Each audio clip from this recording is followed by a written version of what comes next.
Bruv, Bruv, how are you? we're overdue, my man. It's a emergency fly in the wall. I know It's we an never we never touch Saturdays and Sundays, but just had to well, I'm had to call you. like it's an emergency. If a fly on the wall happens on a Saturday, it means that things are really serious. They're You either mean serious or too much of a nonsense that we just have to do this. exactly? I was So gonna say so the and nonsense and is up to an 11, and we need a little and group therapy. exactly. And since we're like at both nonsense and serious situation, let's do this. Let me just start 1 second with something. Hmm. So first of all, um, let's see where we left. So we declared victory. Hold on. Okay, now let's step back. We had a round of negotiations last weekend that failed. We gapped down on a Monday. Then we had the biggest rally ever, the biggest momentum rally ever, where the Nasdaq had like a, I don't know, like 15% run from the lows or something. The big beautiful rally. Big beautiful rally. Apparently Hormuz opened, if you remember. So apparently Hormuz was going to open. There's going to be another ceasefire. And then Friday comes. We head into the into the second round of the negotiations. And I start getting messages from like shipping guys like a few hours before the close that, there's no ships passing by and that the ships are getting like, they're getting like warnings not to cross.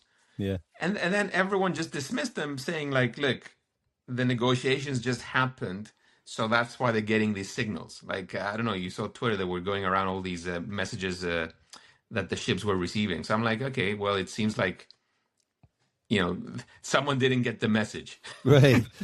Uh, the, so then, my so then, my favorite like chef's kiss had to be the one where the guy's like, the Strait of Hormuz is still closed and it'll open at the order of Imam Khamenei, not the tweets of some idiot. And I'm like, so then the weirdest thing happens. Like the market closes, the futures close, and it was like the most polite thing I've seen throughout this conflict from the Iranian side, which was, as we know, in the golden age of grift, gag, wars only are supposed to happen in the weekends. Bad news are supposed to happen Friday after the futures close, and everything has to get resolved by by Monday morning, before the futures open, right? Or at least before the cash market opens, latest. This is like proper etiquette yes, during the golden age of grift. So, in a very polite move, the Iranian dude that sounds like he's a villain from Asterix and Obelix. I don't know what his name is yeah, there. Like Gallibaf, whatever. He's like a Harry Potter villain. I don't know, like Gallibaf. Okay, let's just say Gallibaf.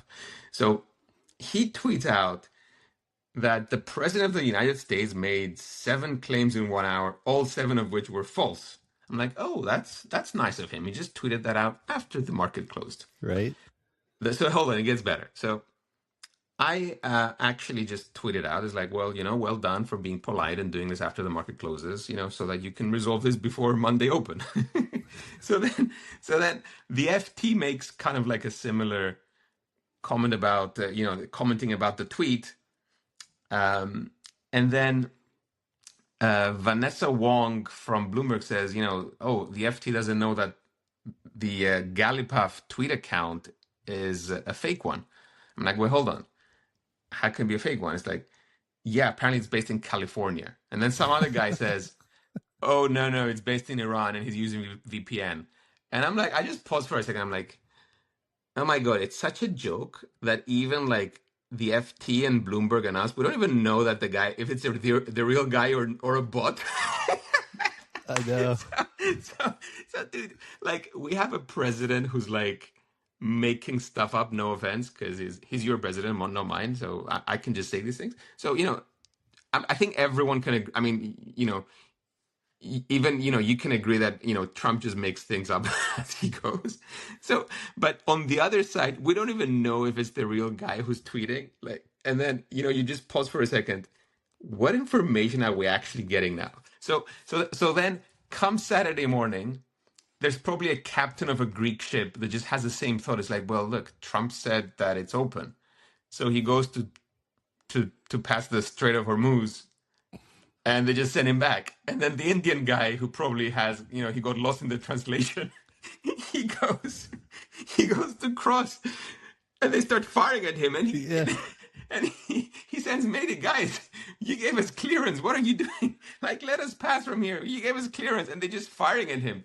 At which point, I'm just thinking, remember my map, my crude oil map Yeah, with Jabba the that Hutt and the with Sand People. Jabba the Yeah. Hutt and with Jabba the Hutt and the Tusken Raiders. Do you remember what I said at the time?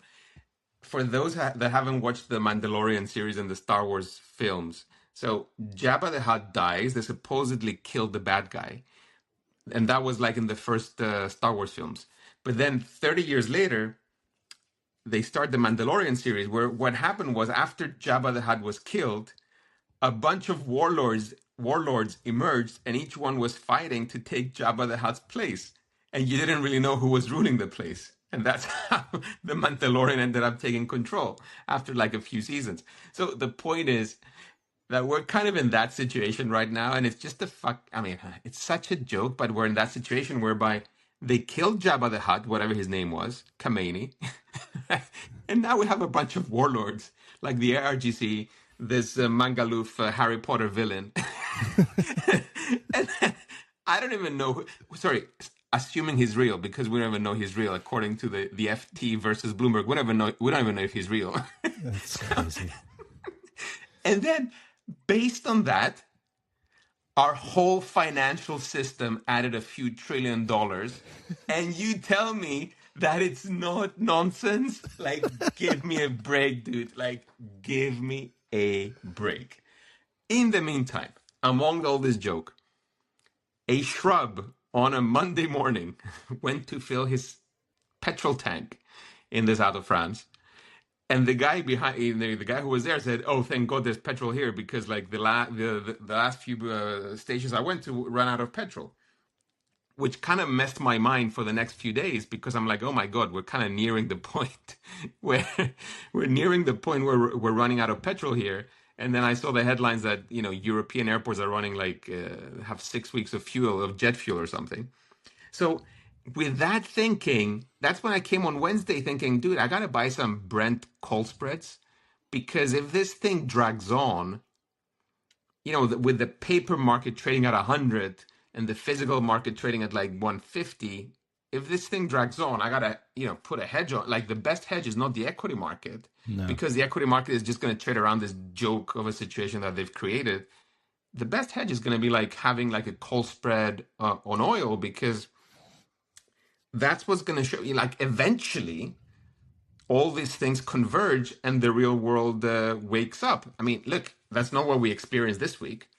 And to be fair, it was because, there are financial players who took positions long oil, and that's why, they were really shaken out like on Thursday, right? I don't even remember the timeline, but on Thursday, like they sold off oil, Friday, 10% drawdown.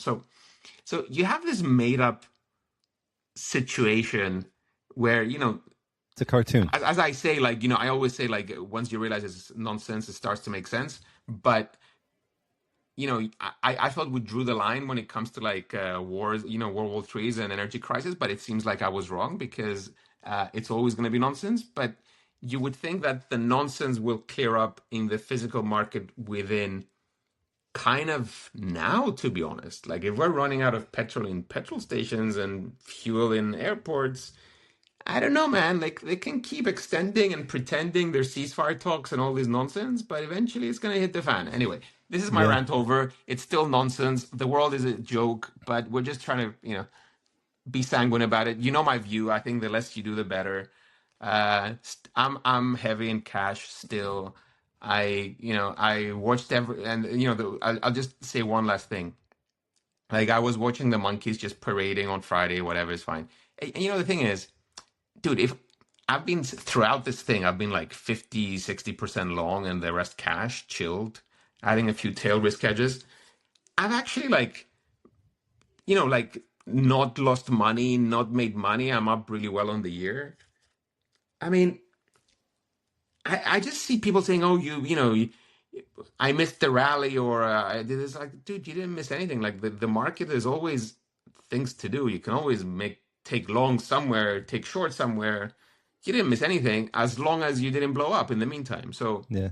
my default position throughout this was, like, be half invested, keep your longs that you like. Have a net long position always. I mean, that's my standard position. I never go net short. So have a net long position, cash on the side, chill. There's, good opportunities coming all the time. And, just relax about it, because, things are clear as mud. Like, I've never seen manipulation of this level ever, ever in my life. Ever, ever, ever. This is like making 2000 and 2007 pale in comparison of grift. Like, honestly, dude, I am disgusted. I've reached the point where I'm disgusted, actually. So, and then, when this happens, and you're not invited in the signal trade war room, look, just step back until there's a good trade, and that's it. Try not to Yeah. blow up along the way. Anyway, that's my rant over, bruv. Yeah. Over to you. I love it. I love it. It's hard for me to add to any of that. Your experience in France with running into a guy who'd been to 4 gas stations is really interesting, because I mentioned it to a buddy of mine.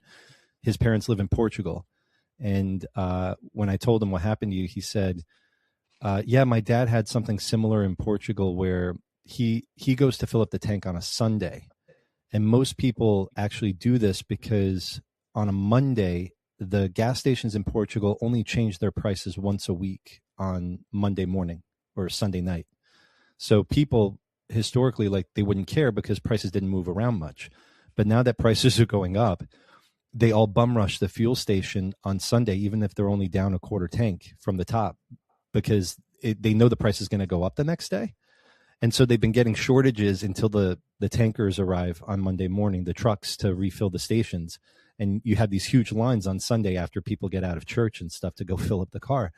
And I'm like, I hear the whole contraction, transitory deflation thing, like, be in the bonds because, like, this is all going to break the economy anyway.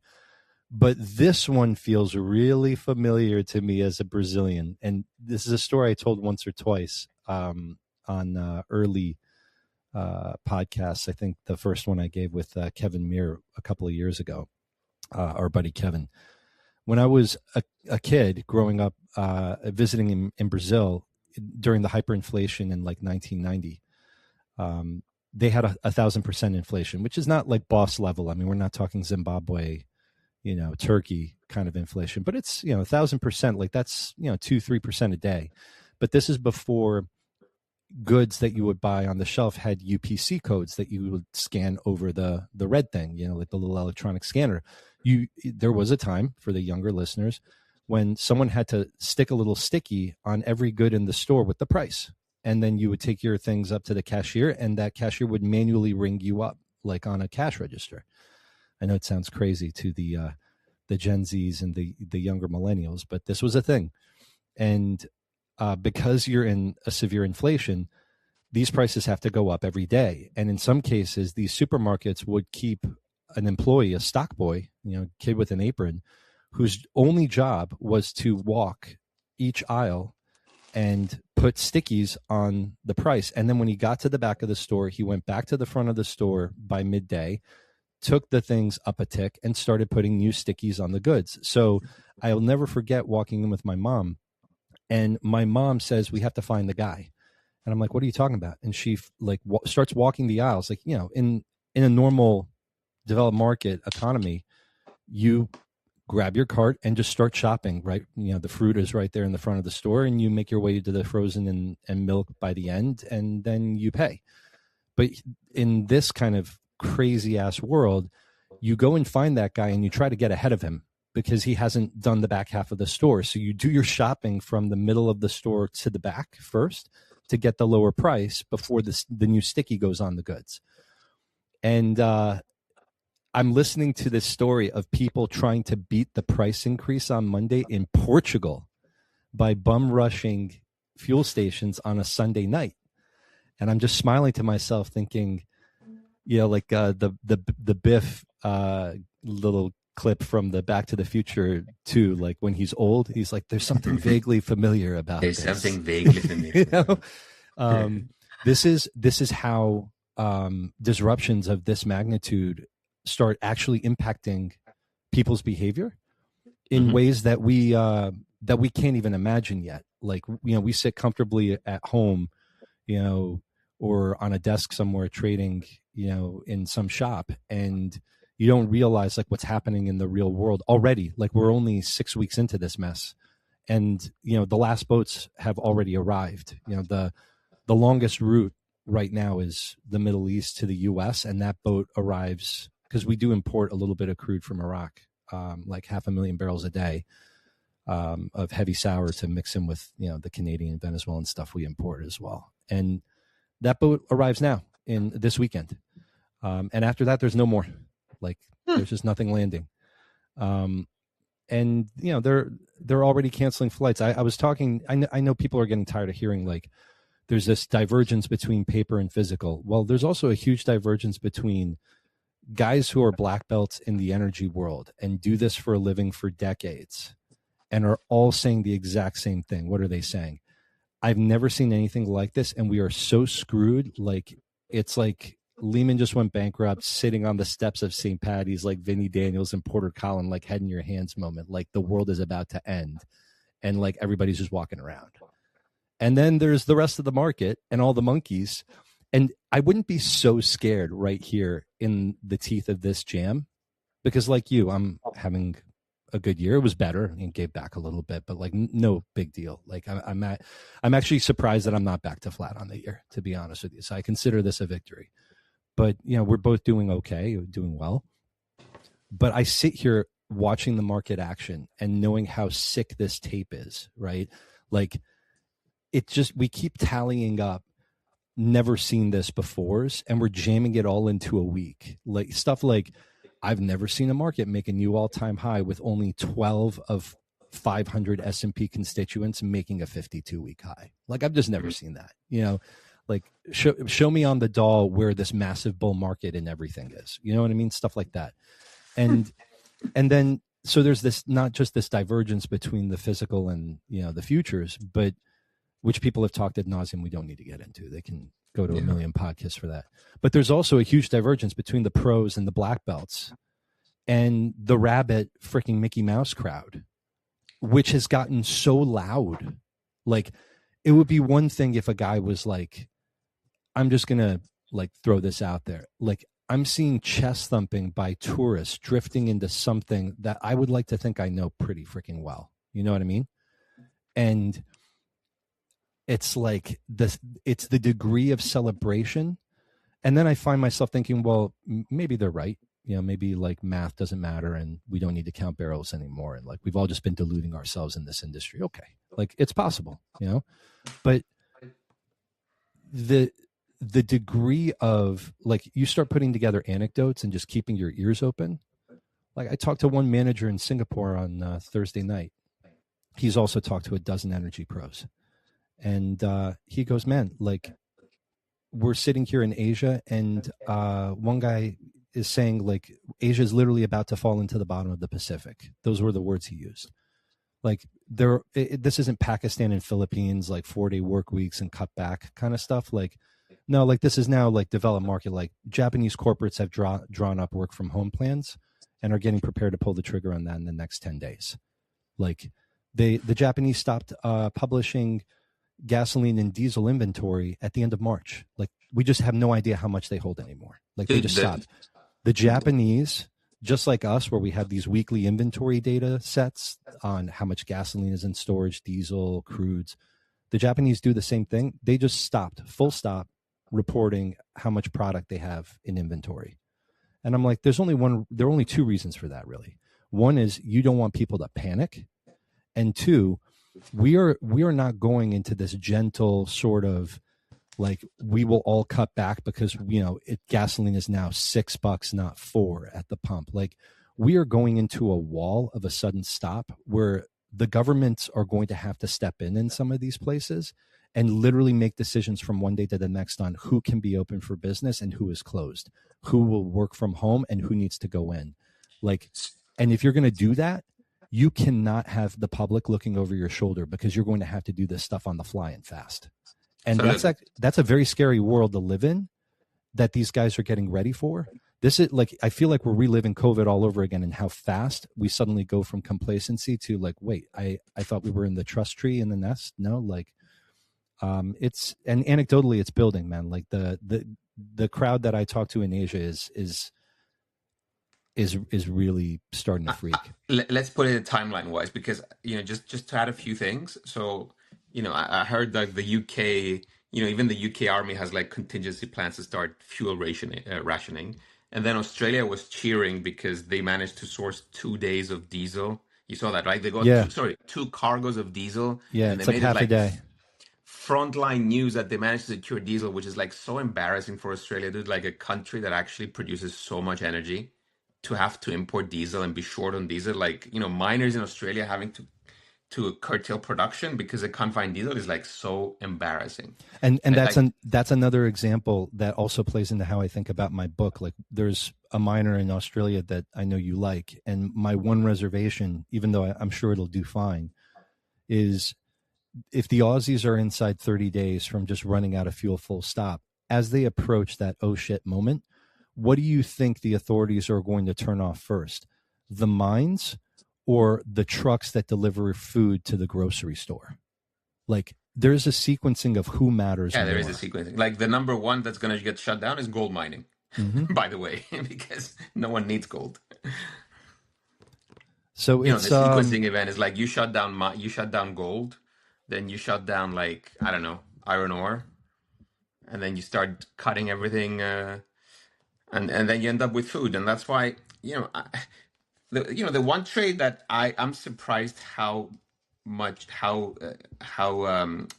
it didn't work was, I'm not surprised because I knew that the timing of it was a bit off, is the agricultural commodities, because those ones, in my view, they're the ones who are going to just scream in the next 6 to 12 months, regardless of the outcome. Yes. Like, as you cut down diesel access to farmers, and as you cut down, as you put fertilizer prices up for the next few months, man, it doesn't matter if they do a ceasefire, and like, if there's no flow of fertilizers and if there's no diesel to the farmers for the next few months, then ags are going to just go higher, and they're trading at the all-time lows. So it's so bizarre. Someone asked me on Friday, when everyone just assumed that there's peace, is like, oh, would you get out of your corn and sugar? I'm like, no. Like, like, I would have bought them anyway at this price, with or without war. So why should I sell them? So I think that's how I'm approaching everything in my portfolio now. It's like, would I have kept this anyway if there was peace or war? It's like, if the answer is yes, then you just keep it.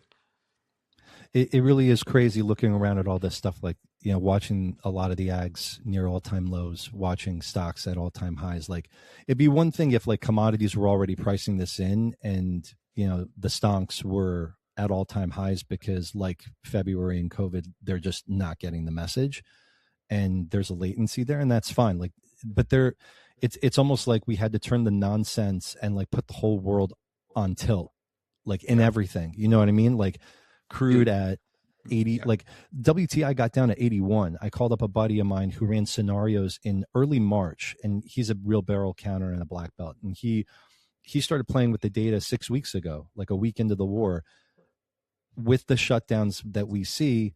How long, like, if the strait reopens by X date, how many barrels do we lose?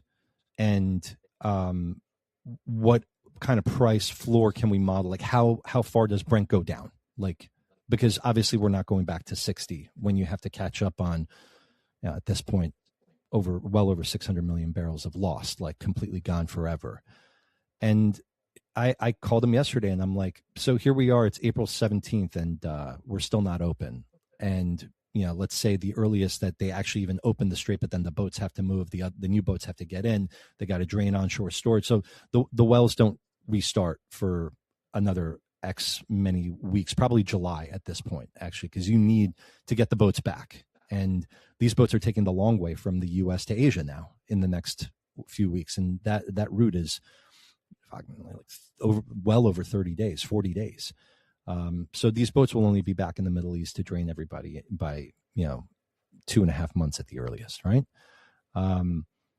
And he's like, yeah, no, my scenario for like a reopening by May 1 was like 110 Brent, like minimum, like that's the floor. We'll Wow. trade well above that. And I'm like, so yeah, it is kind of crazy to see WTI at 81, right? So it's not just that like the equities are in La La Land. It's everything is so on tilt that I think it's been screwing with everybody, like even the ones who are not monkeys who focus on their own specific lane, because they see it and it's like a glitch in the matrix that like they can't explain this, and you can't ascribe it all to like simple like, oh, they're manipulating and Besson's selling the futures every day at 2:30, or like banging vol in the S&P. But he is though, isn't it? Sure, like I mean, he told us there's no PPT and we all laughed, right?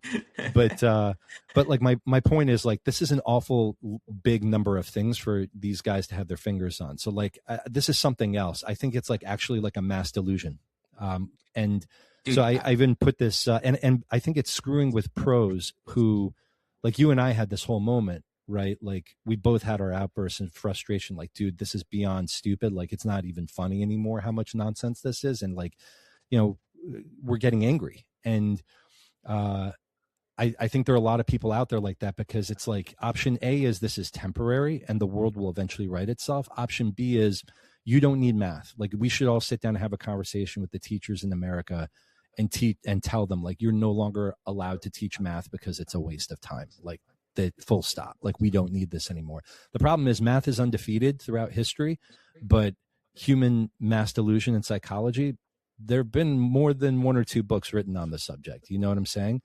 So like we're kind of in a window of rubber meets the road. I know it sounds like the usual bear porn and like, but I think the inbounds that I've gotten over the last week and a half of people who are like, it's not just that they're losing money necessarily. They may be flat. It's more like they don't feel like their feet are on the ground and like they don't understand what they're seeing anymore. Dude, it's funny. I actually have an opposite view. I have a view that most people have actually made a bit of money. So I've never seen so many pros frustrated. I'm talking about like, proper traders with decades of experience. I've never seen so many of them so frustrated, but at the same time, we're all making a little bit of money. It's not like I haven't seen anyone blow up. Yeah. So apart from the the long short pod monkeys, moment of silence, but they always blow up. So forget about them. They have the life cycle of a fruit fly, so that doesn't count. I'm talking about like serious people here. Yeah. So take out the long short guys. No one else is blowing up because if we're all I think most people in funds are kind of like me, like they're net long, and the net long side, it's been kind of okay. It wouldn't have made you a ton of money, but it would have made you a little bit and not lost much. So when people say, oh my god, the pain trade is up, it's like, dude, that's never the pain trade is always when your longs go down and your shorts go up. Yeah. And this was the pain trade for long short this week. And actually, Shrub, they're short. Dude, I mean, I was looking at this, there's companies like this Avis Budget, this rental company. Yeah, no, it's like Volkswagen in 08, man. It's crazy. It went up like 400% for no reason. So that's a pain trade. Or for example, I had like, these quantum Ponzi's, they went to the moon because people are short, that's a pain trade. And I only noticed on Friday because, I have that leftover quantum Ponzi position from my two wolves trade, the inflection, whatever it's called. So I it didn't even click on me. And then I looked, it's like, oh my God, people are buying like quantum names again. They actually mooned them, like they doubled them. So point is, that's the pain trade. It's never about, oh, I'm left out because, the market is going up. It's like, no. There's been like the biggest short squeeze of all time and the long short guys blew up. So I want to add to this and amend what I said before. The max frustration I'm feeling from real serious guys everywhere, totally real. But then I got a message from another black belt, and this guy, like, Shrub, not to stroke you too, blow too much sunshine your way, but that I think that you're one of the greatest traders I've ever met, if not the best. Okay, but I know another guy who is he's a long short guy. Pod experience, but like this guy's a true master. It's like Like he's painting a masterpiece. Like this guy, his strategy is beautiful, and it's really simple. And he's pretty much nailed every major turn in the market for the last 5 years that I've known him. He pings me out of the blue. We rarely talk, but every once in a while he pings. And he started pinging me recently because he can kind of feel what's going on. And he pings me yesterday and he goes, I just don't have anyone else to talk to about this on the war. And I go, huh, like that's an interesting comment, my friend. Why do you say this? And he goes, everyone else is just over it. Like it's over. Oil futures are at 80, nothing else to worry about. I can't find anyone I normally talk to who thinks Iran is a risk to stocks anymore. Have you heard about, people moving to work from home in Asia in developed market? And then our conversation goes on. But I was so struck by that comment because we went from like the week before, quarter end and the jam and then the pylon where guys are pulling their hair out, and then the pod monkey crowded long short blow up this week. And there was one day where I could see like it was quant pain all over again and massive hedge fund damage. I think it was Wednesday. You just know the footprints of what to look for, right? When these guys are blowing up. But then this guy hits me on a Friday and I'm like, if we're not like nearing a stop out while these idiot tourist clowns on oil are all over Twitter talking about the war is over. Like we saw multiple tweets like that. And we just like, I had to go and touch grass and like, just make peace with either I don't like need math anymore or like human psychology is about to do something truly remarkable. But this guy's comment threw me because he traffics mostly in real money and long short. And if he's telling a Cloudbear, I don't have anyone else to talk to anymore about this because like I'm literally the only one who still has concerns. Like that's also scary too, man, because we realize like maybe we're an echo chamber of guys who are like too close to all of this. And there is a very big world, especially among US investors, where like they're totally in the fog of war and it's too hard and Trump just tweets and it fixes itself.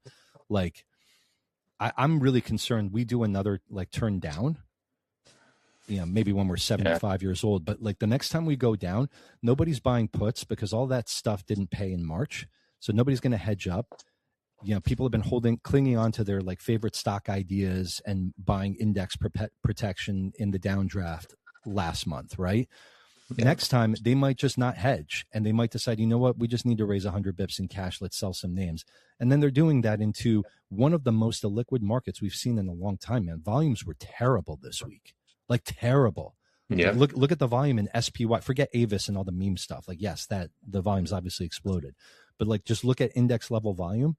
This stuff was light this week. And the real money brokers were all like, we're doing nothing for the last 2 weeks. Like long only didn't sell on the way down and they're not buying on the way up. They just completely sat this out. The only people who are in and out are CTAs and macro index ETF guys.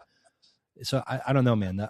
Another move down, I think will catch people in a little bit of a pickle. But look, this is how the market creates like a boiling frog mentality. Yeah. Like, look, the news last weekend were actually, bad, but they got bought so quickly with such a big rally. So the news this weekend, they're equally bad.